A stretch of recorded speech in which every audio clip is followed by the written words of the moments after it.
ముందుగా చిత్తూరుతో ఇవాల్టి రిపోర్ట్ ను ప్రారంభిద్దాం. ఆయన ముస్లిం అయితేనేం హిందూ దేవుళ్లంటే విపరీతమైన భక్తి, అందులోనూ ఆంజనేయుడంటే విపరీతమైన ఇష్టం. ఆ ఇష్టంతోనే సప్త మందిర నిర్మాణానికి పూనుకున్నాడు. భగవరాధన చేస్తున్నాడంటూ తోటి ముస్లింలంతా వెలివేసినా దేవుడొక్కడే అన్న సిద్ధాంతానికి కట్టుబడి ముందుకు సాగుతున్న ఆ వ్యక్తి ఎవరో, ఎక్కడివాడో తెలుసుకోవాలనుందా? అయితే ఇంకెందుకు ఆలస్యం, హెచ్ఎం టీవీ చిత్తూరు ప్రతినిధి శ్రీనివాసమూర్తి అందించే ఈ ప్రత్యేక కథనం చూసేయండి.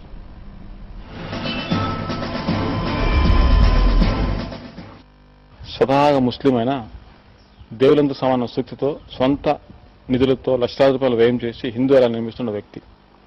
దీన్ని మత గురులు అడ్డుకున్నా నిత్యం మసీదులు పూజ చేస్తూ మత సంబంధం చాటుతున్న వైనంపై ఈ వారం జిల్లా రిపోర్ట్.